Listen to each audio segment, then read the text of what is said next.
Good morning, everybody. Today's Wednesday, August 27th. I'm Jon Weigell here with a big block of cheddar, and this is the Hustle Daily Show.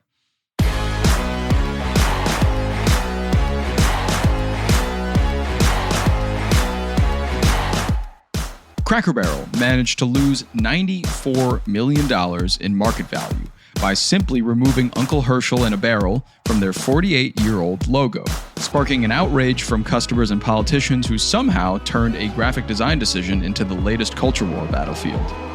So today, we're exploring how a struggling restaurant chain's attempt at modernization became a corporate disaster. We'll get into all that and the biggest headlines in business and tech right after this.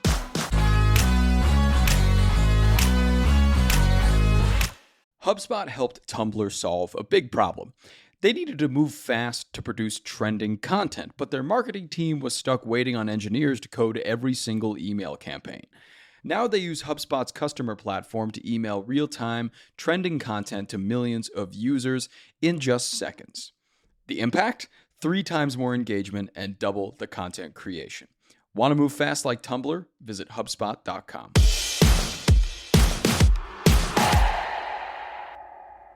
Okay, starting us off today with our headlines. First up, Spotify is rolling out DMs to select markets, allowing users age 16 and up to share music, podcasts, and audiobooks with users with whom they share a plan or have interacted with before. Now, users can accept or reject messages and block anyone who fails to recommend anything but the absolute best bangers on the platform. Spotify once again trying to get into social media app territory. They were trying to conquer YouTube previously, and now it seems like they're cutting the middleman between them and Instagram. Next, Frontier Airlines is adding 20 new routes, many in key markets for their rival, Spirit Airlines, in a bid to position Frontier as the U.S.'s biggest budget carrier, per Frontier CEO Barry Biffle.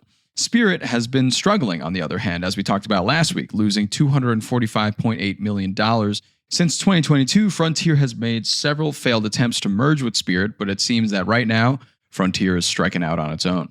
Now let's take that Frontier private jet over to Japan. 2 Japanese media companies, Financial Times owner Nikkei and Asahi Shimbun, are suing AI company Perplexity for allegedly copying their articles without consent or compensation and attributing false information to them, which could, quote, undermine the foundation of journalism, which is committed to conveying facts accurately. They want $15 million each and any stored content removed from Perplexity. And finally here, in some chocolate news, Rocky Mountain Chocolate Factory has set up a quarterly dynamic pricing plan, adjusting prices up or down every 3 months based on the fluctuating cost of cocoa, per Wall Street Journal. Life in chocolate has kind of sucked recently in recent quarters, with consumption falling as cocoa prices rise. Choco Royalty, Nestle, Hershey, and Mondelez have all or will jack up prices. What do you say to that, Willy Wonka?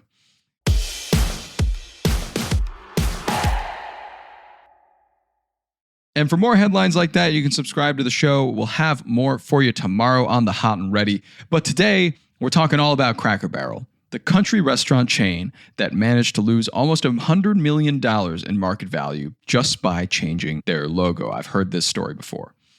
A logo change, not a data breach, not a food poisoning scandal, not a major lawsuit. A visual redesign that removed a cartoon character from their branding has sent their stock plummeting and created what might be one of the most pointless culture war battles of 2025. When a restaurant chain loses $94 million in a single day because they made Uncle Herschel, which is the character on the Cracker Barrel logo, disappear, you know we've entered peak internet outrage. But this story goes deeper than just angry tweets and failing stock prices. It reveals something troubling about corporate decision-making and brand identity in modern America. So grab those biscuits, grab that sweet tea, and grab that block of cheddar, chomp, because we're about to unpack how a simple design change became a corporate disaster.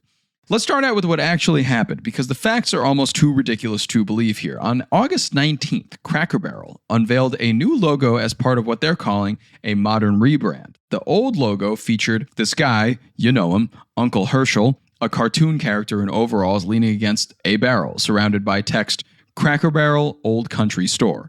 Okay?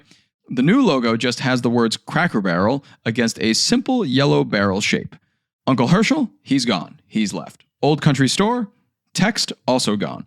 What remains, though, is something that we all know, corporate minimalism. Shares of Cracker Barrel, as a result, fell $4.22, or 7.2%, to $54.80 in Thursday trading, shedding $94 million in market value. By Thursday afternoon, the stock had plummeted about 10%, proving that sometimes the market really does care about cartoon characters. The backlash was immediate and brutal. Social media exploded with customers demanding the change be reversed. Colin Rugg, co-owner of the trending politics website, described the logo as depressing in a post viewed on X over 9 million times.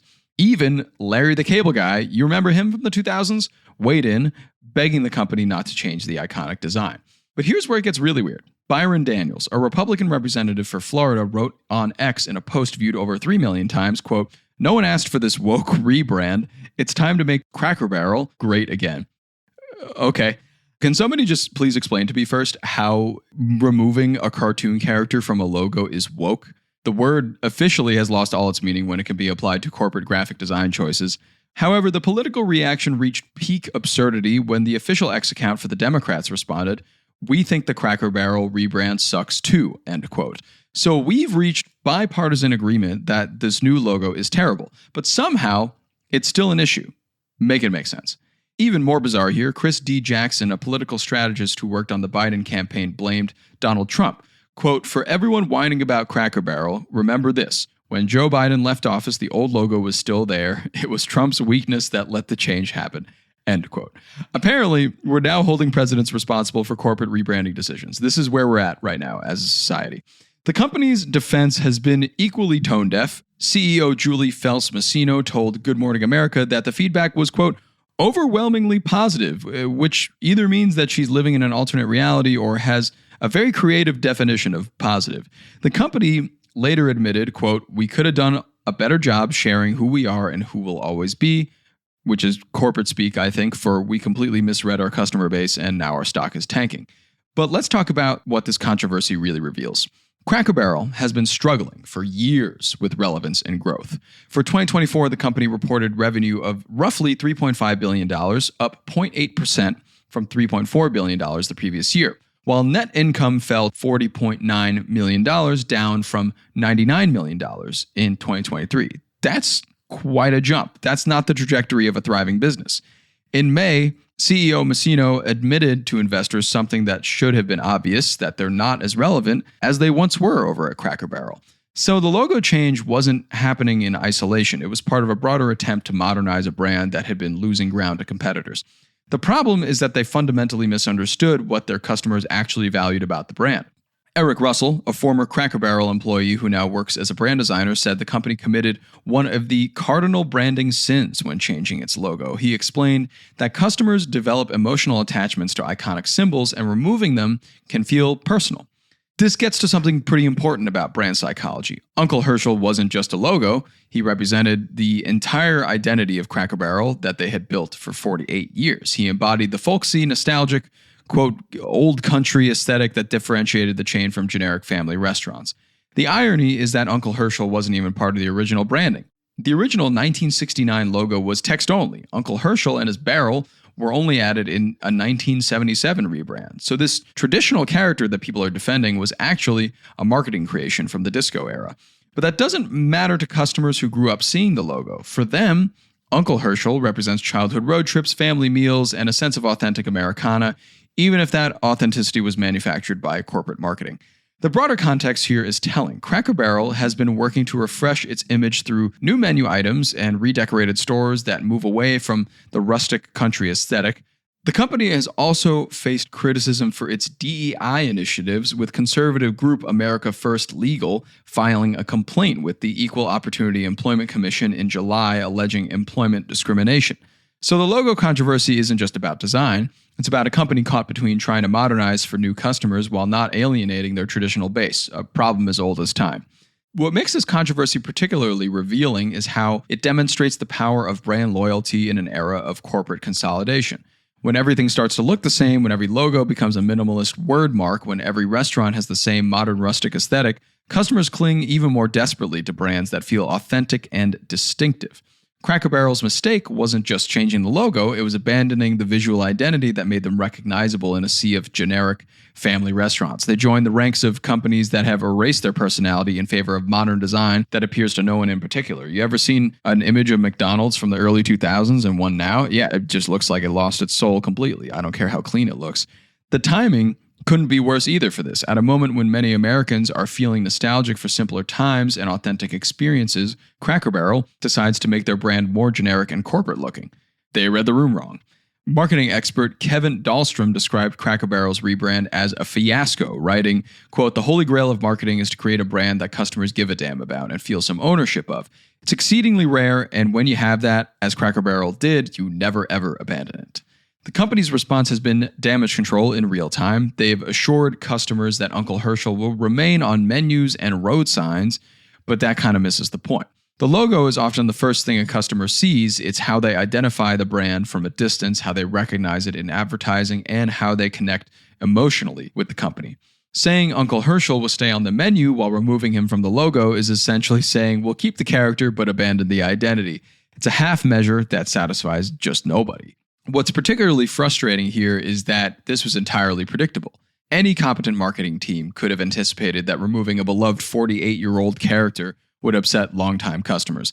The fact that they seem surprised by the backlash suggests either incompetence or complete disconnection from the customer base. The controversy also highlights how brand decisions have become political battlegrounds, whether companies want them to be or not. When Representative Byron Donalds can turn a logo change into a culture war issue, every corporate decision becomes a potential political statement. The Cracker Barrel logo controversy is ultimately a story about corporate leadership that doesn't understand its own brand value.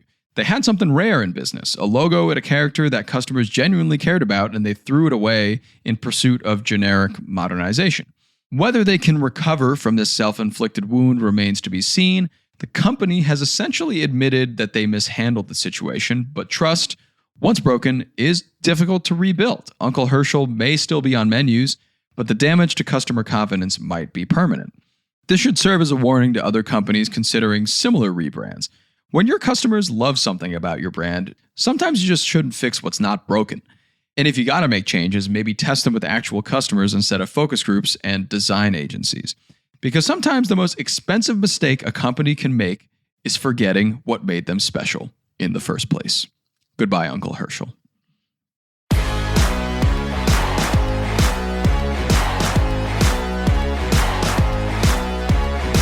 All right, that'll do it for us today. Thanks for tuning into the Hustle Daily Show. We're a proud part of HubSpot Media. Our editor is Robert Hartwig, and our executive producer is Darren Clark. We've got a lot more tech and business coverage in our newsletter. If you're not subscribed, go get signed up at thehustle.co/email and follow us on Instagram at thehustledaily. We'll see you tomorrow.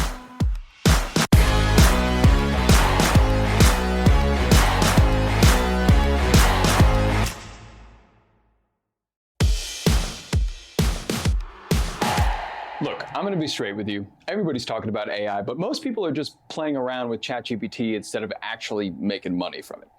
That's why we dropped the ultimate crash course to create your own AI side hustle in 7 days. We're talking real frameworks and strategies from the pros like the founder of The Hustle, Sam Parr. It includes mini guides, templates, the whole 9 yards, stuff that takes years to figure out. Condensed into 1 week. Stop what you're doing right now and grab it in the show notes. Your future self will thank you.